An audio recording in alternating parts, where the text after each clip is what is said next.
네. 메모요. 우와. 뭐야? 네, 여러분 안녕하세요. 안녕하세요. 네, 전 마이스토리라는 주제로 여러분 옆에서 대학생활백서 강연을 맡게 된 강연자 숭실대학교 의생명시스템학부 2학년 이지현이라고 합니다. 반갑습니다. 와. 여러분 눈치채셨다시피 여기 뭐라고 써 있어요? 이지. 예, 힐링백서라고 써 있어요. 그래서 저희 오늘 전체 강연의 테마는 힐링이에요. 그래서 여러분들 지금 이 자리에 오셔서 20평생 살다가 이렇게 생긴 사람 처음 보셨겠지만 저의 이런 이야기들로 여러분의 지친 몸과 마음을 치유하고 가셨으면 좋겠습니다. 네, 다음으로 넘겨주시겠어요? 네, 이거 지금 어딘지 아세요? 여기요. 네, 바로 여기에요. 시청 다산홀입니다. 근데 여기 보시면 날짜가 언제로 돼 있죠? 12년. 네, 12년 12월. 12월이에요. 이거는 2년 전 대학생활백서의 모습을 사진으로 남겨놓은 것입니다. 근데 여기 자세히 보시면 저 있는데 찾을 수 있으시겠어요? 모르겠죠. 당연히 모를 수 있어요. 근데 한 번 더 클릭해 주시겠어요? 예, 여기 있습니다. 와, 이걸 어떻게 찾았냐 진짜 신기하실 텐데 저에게 이런 2년 전에 대학생활백서를 이 자리에서 들었다는 그 사실 하나가 제가 어느 자리에 앉아서 대학생활백서를 들었는지까지 기억을 할 만큼 그렇게 정말 중요한 시간이었다고 기억을 하고 있습니다. 그래서 그 2년 전 대학생활백서를 들었던 때부터 2년이 흘러서 지금 제가 여기 이 자리에 서기까지 정말 많은 일이 있었던 것들을 지금 얘기해 드리려고 합니다. 네, 다음으로 넘어갈게요. 그러면 제가 무슨 자격으로 이 자리에 섰냐 궁금하실 텐데 제가 뭐 스펙이 되게 좋아서? 학점이 되게 높아서? 물론 학점은 좀 높아요. 네, 그 자랑은 아니고요. 네, 그런 얘기를 하러 온 게 아니고 지금 저는 제가 2년 전 대학생활백서를 들었던 그때부터 2년 후 지금까지의 저의 인생 이야기를 한번 해보려고 이 자리에 섰습니다. 네, 다음으로 넘어가주세요.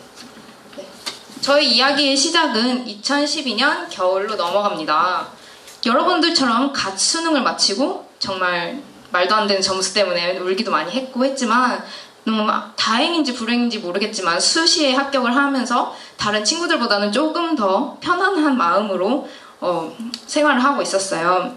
하지만 마냥 기쁘지만은 않았던 게 원래 저희가 목표를 한 대학보다는 터무니없이 낮은 그런 학교를 이제 합격을 하게 된 거예요. 근데 그렇게 무기력하게 지내다 보니까 한 가지 결심을 하게 됐어요. 학교의 이름에 내 이름을 맞추기보다는 내 이름에 학교를 맞추자. 무슨 이야기인지 잘 모르시겠죠? 네, 그래서 제가 설명을 해드릴 텐데 다시 말해서 명문대생 이지연이 되지 못한 것에 대한 아쉬움을 강조하기보다는 내가 이 학교를 다님으로써 내가 다니는 학교가 명문대가 되도록 만들자라는 결심을 하게 된 거죠. 네, 그래서 도전의식이 생겼고 그때가 바로 저의 터닝 포인트가 된 겁니다. 네, 그 다음 포인트 넘기겠어요? 네, 그래서 내가 정말 알찬 대학생활을 해야겠는데 뭐부터 해야겠지 모르겠다 이런 생각을 많이 했어요. 근데 학교에 포스터가 하나 붙어 있더라고요. 대학생활백서래요. 뭐지? 하는 궁금증이 생기기 시작했어요. 그래서 무슨 내용인지 자세히 읽어봤더니 대학생활에 도움이 되는 여러 가지 이야기를 해주는 자리라고 해요. 그래서 저는 한시에 망설임도 없이 달려갔죠. 그래서 달려가서 대학생활백서를 들었어요. 물론 내용 엄청 좋았고 정말 많은 도움이 됐어요. 하지만 저는 그 내용보다도 이런 강연을 준비하신 그 무대 뒤에 계시는 분들을 더 주목해서 보게 되더라고요. 보니까 이러한 알찬 대학 생활백서라는 프로그램을 만들기까지 많은 분들의 노력이 들어갔고 많은 분들의 시간이 들어갔는데 그게 너무 멋있어 보이는 거예요. 네, 그래서 이런 멋진 분들과 함께 저희 대학생활을 꾸려간다면 정말 저의 대학생활을 알차겠구나 하는 생각을 하기 시작했죠. 그래서 이 강연의 주최자 분들이신 플래너즈에 대해서 좀 더 조사를 막 하기 시작했고 그래서 망설임 없이 지원을 하게 되었습니다. 그래서 결과가 어떻게 됐을까요? 됐어요. 네, 됐으니까 여기 있겠죠. 그래서 결과는 합격이었어요. 한 번 더 눌러주시겠어요? 지금 한 번 더 눌러주세요. 보시면 제 이름 있는 거 보이시죠? 날짜 2013년이에요. 네, 2013년 1월. 그래서 2014년 1월부로 저는 플래너즈의 단원이 됩니다. 합격한 후에 정말 막 다양한 활동을 하게 됩니다. 뭐 화이트슬레라는 그런 것도 다녀오고 동계 워크숍이나 정기총회 이런 여러 가지 활동들을 하면서 많은 것을 배우고 느꼈어요. 그래서 나는 정말 내가 꿈꾸던 대학생활을 하고 있구나 라는 생각을 하면서 만족을 하면서 살기 시작했죠. 근데 어느 순간 문득 되돌아보니까 그러한 경험들만 남고 그때 그 경험을 하면서 느꼈던 감정들은 다 사라진 지가 오랜 거예요. 그냥 좋았다, 싫었다, 기뻤다, 재밌었다 이런 감정들, 단순한 감정들밖에 남지 않은 채로 저의 그런 시간들이 지나가 버린 거예요. 그래서 아무것도 없이 텅 빈 느낌 받았죠. 그래서 여러분께 지금 질문을 하나 하려고 해요. 혹시 여러분 무엇인가를 처음 했을 때가 언제고 무슨 느낌을 받았는지 혹시 기억나시는 분 있나요? 없어요. 네. 심지어 시험 공부한 것도 다 까먹는데 어떻게 그런 걸 다 기억하고 있어요. 근데 인간은 망각의 동물이기 때문에 그런 걸 다 잊어버릴 수가 있어요. 하지만 잊어버리기에는 너무 아까운 것들이 정말 많다고 생각을 합니다. 그래서 다양한 감정들과 그런 교훈들을 남기기 위해서 저는 일기를 쓰기 시작합니다. 네, 아니요. 이것은 제가 처음 야구장에 갔을 때 찍은 사진입니다. 보시면 되게 여기 야구 전광판도 보이고 그래요. 근데 저 이 야구를 보면서 느꼈던 감정들이나 행복한 기분, 교훈들 이런 거를 다 일기에 적게 되었습니다. 여기 처음 간 인증도 하고 표로 그랬어요.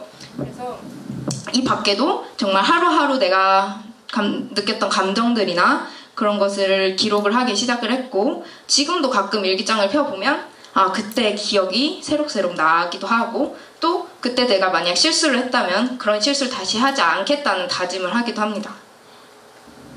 네, 일기뿐만이 아니라 일기를 쓸 시간이 없다 하면은 스케줄러를 이용해서 간단하게 기록을 하는 것도 괜찮아요. 그래서 저는 이거는 고등학교 때부터 가지고 있던 습관인데요. 왼쪽에 보시면 작년 9월이고 오른쪽이 올해 9월이에요. 이렇게 대학 생활을 하면서도 이렇게 스케줄러로 인해서 여러 가지 관리를 하게 되고 또 기록을 하게 되면서 꾸준히 높은 학점도 유지를 하게 되었어요. 그래서 제가 지금 이 두 가지 사례로 말씀드리고 싶은 거는 기록을 하면서 하루하루를 소중히 여길 수 있게 되고 또 소중한 내 학점까지 잡을 수 있다. 이런 얘기를 해드리고 싶은 겁니다. 네, 다음 PPT 넘겨볼게요. 네. 싸워? 그래서 네, 그러던 중에 나는 정말 좋은 대학생활을 하고 있구나, 완전 알차게 살고 있구나 하는 만족감을 느끼고 살던 그때 한 가지 동영상을 제가 접하게 됩니다. 그리고 와, 이건 아니구나 하는 생각을 하게 되었죠. 이제 동영상 함께 보실게요.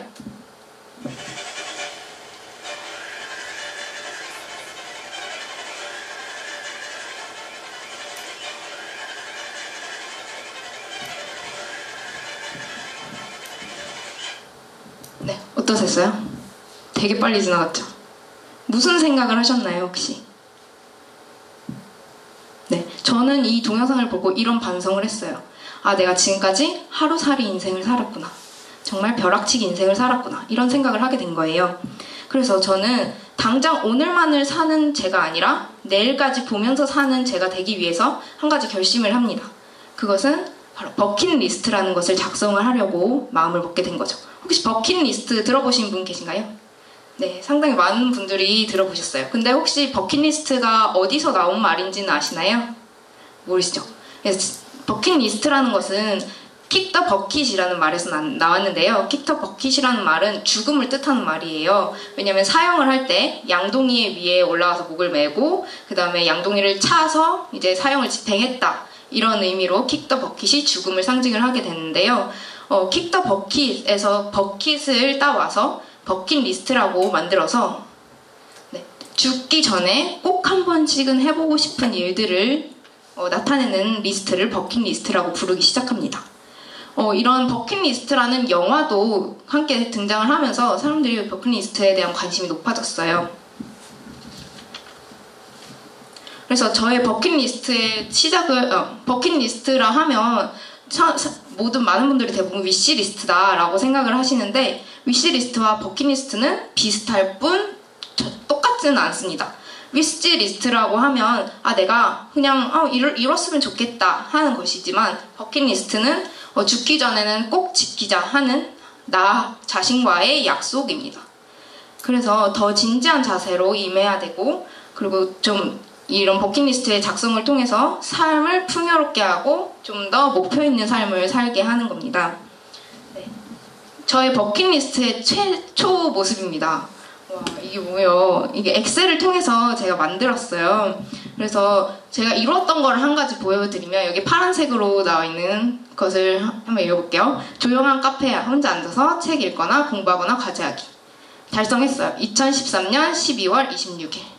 제가 이걸 버킷리스트에 쓰지 않았다면 저는 저런 경험을 한 번도 해보지 않았을 수도 있고 해봤을 수도 있어요. 그죠? 그러니까 이런 버킷리스트를 통해서 내가 죽기 전에 꼭 해보고 싶은 일들을 한번 적어보고 내 삶의 가치, 내 삶에서 중요하게 생각하는 가치가 무엇인지 이런 것을 정리해보는 시간을 가지게 되는 겁니다. 네, 넘겨주세요. 그러면 버킷리스트가 좋은 건 알겠는데 도대체 어떻게 작성을 해야 하나 되게 막막하실 거예요. 그래서 제가 팁을 한 가지 알려드리도록 할게요. 팁은 SMART 이것만 생각하면 됩니다.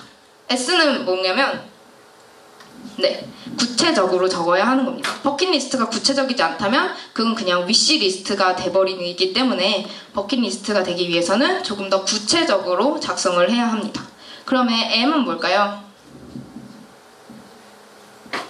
측정 가능한 버킷리스트를 만들어야 합니다. 측정이 가능하다는 것은 내가 단순히 이거를 해볼래 이게 아니고 몇 번 해볼래, 어디서 해볼래, 무엇을 해볼래 이렇게 측정이 가능한 양, 몇 권을 읽겠다 이런 양들을 설정을 하는 겁니다. 다음 A를 보여주세요. 네, 행동지향적인 것입니다. 행동지향적이라는 것은 가만히 있는데 이루어지는 꿈이 아니라 내가 직접 행동함으로써 이룰 수 있는 버킷리스트를 말합니다.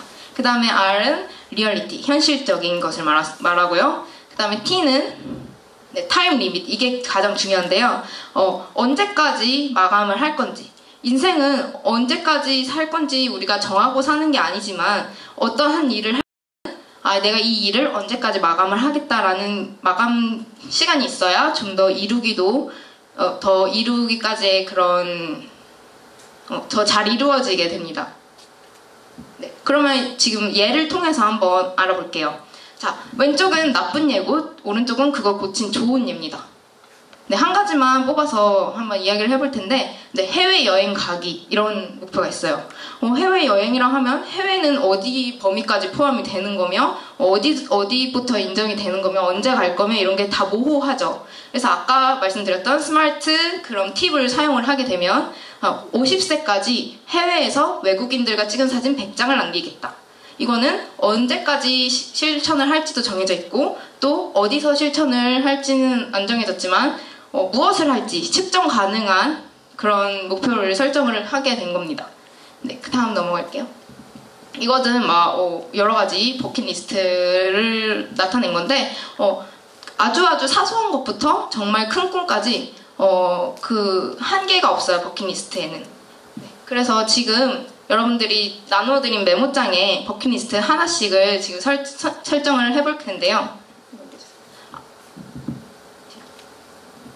아까 말씀드린 이런 팁들을 참고를 하셔서 지금 한 1분간 동안 생각을 한번 해주셨으면 좋겠습니다. 네.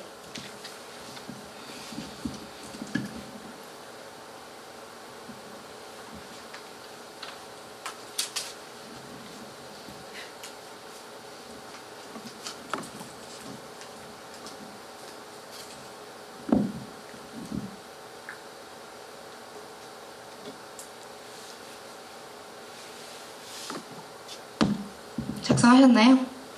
네. 그럼 한번 자기 버킷리스트를 한번 나눠보실 분 있으신가요? 네. 저는 2014년 4월까지 목표를 하나 잡았어요. 그 전까지는 2015년 4월까지 목표를 하나 잡았는데 그 전까지는 반드시 군대를 가겠다라는 목표를 잡았습니다. 아, 네, 슬프지만, 네. 박수 한번 쳐주실까요? 네, 와. 뚜렷한 목표, 이렇게 측정 가능하고, 직접 군대를 가겠다는 이런 행동 지향적인, 현실성이 있는, 그리고 마감 시간이 있는 목표를 잘 세워주셨어요. 네, 넘어갈게요. 그래서, 버킷리스트는 되게 다양한 방법으로 작성을 할 수 있는데, 지금 여러분들이 하신 것처럼 직접 손으로 작성을 하실 수도 있고요. 또 아까 제가 보여드린 것처럼 엑셀을 통해서 작성을 하실 수도 있어요. 그 다음에 이런 거 너무 진부하다 하시면 이렇게 버킷리스트를 트리로 만들어서 내가 하나하나 성취하는 것을 눈으로 살펴볼 수도 있고요. 그 다음에 마인드맵을 활용하여 좀 더 깔끔하게 정리를 하는 방법도 있습니다. 네. 여러분들은 지금 새로운 시작을 앞에 두고 설레기도 하고 두렵기도 하실 겁니다. 하지만 근데 저는 실패하거나 그런 것을 두려워하거나 청춘을 낭비하지 않았으면 좋겠다는 말씀을 드리고 싶습니다. 지금 여기 보시면 조개와 진주가 있어요. 근데 조개에서 진주가 어떻게 생기는지 혹시 아시나요? 모르죠. 조개에 진주가 생기기 위해서는 작은 모래알 하나가 필요하다고 합니다. 그 모래알 하나가 조개 속으로 들어가서 이 모래알을 없애기 위한 조개의 노력으로 인해서 진주가 만들어진다고 합니다. 그래서 여러분들께 말씀드리고 싶은 것은 도전을 두려워하거나 그냥 생각만 하면서 시간을 낭비하지 않았으면 하는 것입니다. 그래서 머릿속으로 고민을 해서 얻은 답은 이상형과 같다는 말이 있습니다. 제가 만약 2년 전에 여러분들처럼 이 자리에서 대생별을 듣지 않았다면 그냥 멋진 생활을 이상형처럼 꿈꾸다가 끝났을 것입니다. 2년 전에 이 무대를 꼭 서보리라고 다짐을 했던 저의 버킷리스트가 2년이라는 시간이 쌓이고 쌓여서 오늘처럼 이렇게 이루게 된 겁니다. 지금 이 자리에 앉아 계신 여러분들의 가슴 속에 지금 이 자리에 서 있는 저의 이런 강연이 꿈과 희망의 씨앗으로 또 조개 속에 진주가 될 모래알로 자리 잡을 수 있었으면 좋겠습니다. 네, 제 강연은 여기까지고요. 혹시 질문 있으신가요? 네, 시간 관계상 질문은 여기까지 받겠습니다. 네, 여러분의 열정을 응원합니다. 지금까지 강연자 이지연이었습니다. 감사합니다.